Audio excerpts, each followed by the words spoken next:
Si donc vous, qui êtes mauvais, vous savez donner de bonnes choses à vos enfants, combien plus le Père du ciel donnera-t-il l'Esprit Saint à ceux qui le lui demandent?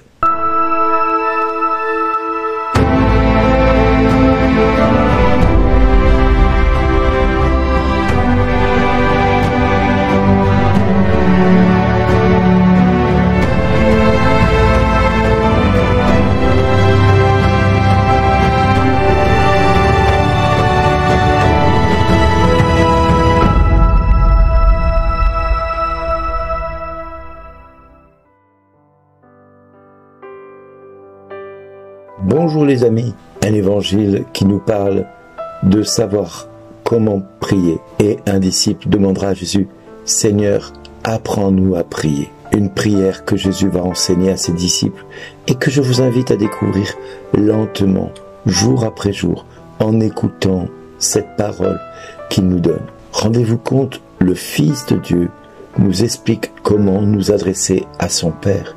Il nous explique dans quel esprit nous devons demander et prier le Notre Père.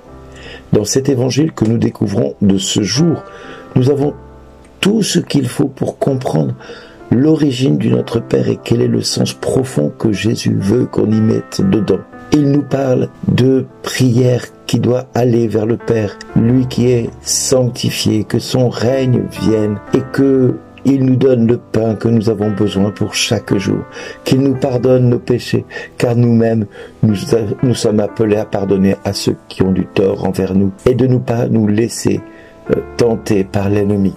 Alors, si l'un de vous a un ami, et que cet ami aille le trouver en pleine nuit, comme dit l'Évangile, cet ami sera attentif à ce que vous lui demanderez, parce qu'il est censé être votre ami. Eh bien, Jésus va nous montrer que le Père, dans son infinie bonté, quand bien même, par moments, nous avons l'impression que notre prière ne dépasse pas le plafond de notre séjour ou de notre chambre quand nous prions, que Dieu n'entend pas nos requêtes, qu'il reste sourd à nos demandes concernant notre situation professionnelle, notre situation familiale, notre situation de santé, pour un enfant, pour un père, pour une mère, pour un parent cher à notre cœur, et nous pensons que Dieu reste sourd, qu'il n'entend rien. Et malheureusement, je dis bien malheureusement, beaucoup de chrétiens qui se disent chrétiens se détournent de Dieu et vont vers des pratiques, on va dire ésotériques, parce que Dieu semble rester sourd. Alors on va essayer de faire de la nécromancie, c'est-à-dire demander aux morts de nous parler, à ceux qui nous ont précédés de nous parler. Or, cela est condamné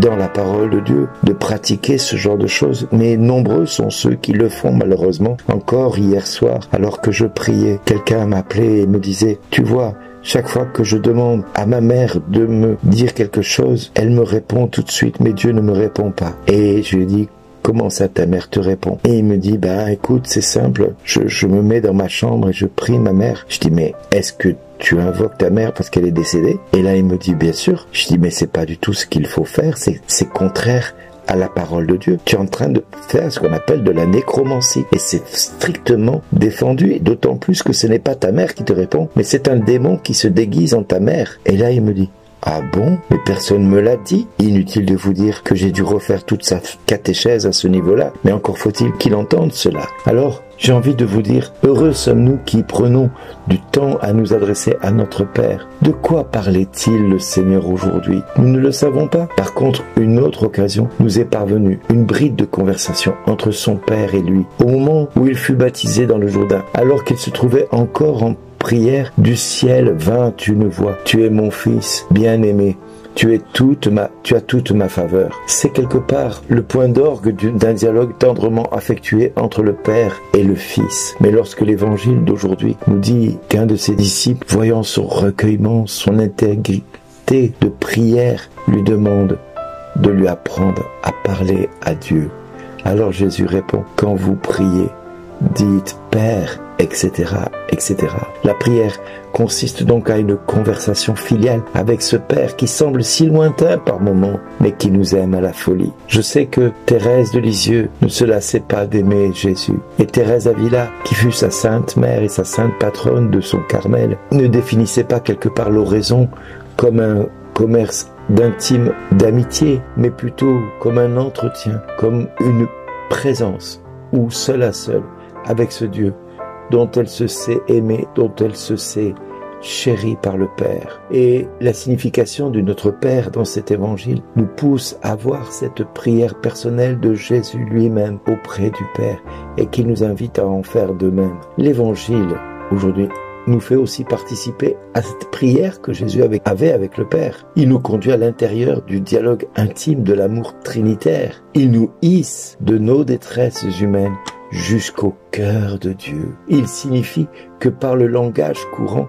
la prière que Jésus adresse à son Père est un résumé dans ces deux mots que nous pouvons méditer pendant des heures. Notre Père, notre Père, notre Père. Alors mes amis, si cette prière qui est sur nos lèvres, au moment où nous apprêtons à recevoir le corps et le sang du Christ, et nous le voyons dans cet évangile où le Père, dans son infinie bonté, nous dit « Demandez et vous obtiendrez ». Cherchez, vous trouverez, frappez et l'on vous ouvrira. Celui qui demande reçoit, celui qui cherche trouve, celui à qui l'on frappe, on ouvrira. Quel père donnera-t-il un serpent à son fils? Ne lui donnera-t-il pas plutôt un poisson ou un scorpion quand il lui demande un œuf? Non. Si donc vous qui êtes mauvais, vous savez donner de bonnes choses à vos enfants, combien plus le Père Céleste donnera-t-il l'Esprit Saint à ceux qui lui demandent? Demandez et vous obtiendrez. Ça fait 2. Cherchez et vous trouverez. Ça fait 4. Frappez et l'on vous ouvrira. Ça fait 6. Si donc vous qui êtes mauvais savez donner de bonnes choses à vos enfants, combien plus le Père Céleste donnera-t-il l'Esprit Saint à ceux qui lui demandent? Ça fait 7. Combien de fois nous sommes passés sur cet évangile en oubliant ces 7 cadeaux de Dieu, l'Esprit Saint. Nous pouvons découvrir dans cet évangile combien il est précieux de comprendre que si vous demandez, vous obtiendrez. Si vous cherchez, vous trouverez. Si vous frappez, la porte vous sera ouverte. Car si nous qui sommes mauvais, nous savons donner de bonnes choses à nos enfants, combien plus le Père du ciel nous donnera-t-il l'Esprit Saint à ceux qui le lui demandent? Alors aujourd'hui, Père, je te le demande, fais descendre ton Saint-Esprit sur l'assemblée ici réunie pour ces 7 minutes. Que ton Saint-Esprit se déverse avec profusion dans le cœur de tous tes enfants de ce jour réunis. Ô cher Saint-Esprit, viens dans le nom de Jésus changer le regard des hommes. Viens changer, Seigneur, notre attention à ton égard. Viens changer toutes nos pensées concernant le Père et le Fils et ta personne, Saint-Esprit. Merci, Seigneur, de nous enseigner la vie selon ton cœur, selon ton amour. Parce que toi, tu ne cesses pas de nous dire, jour après jour, parce que nous osons t'écouter. Merci d'exister.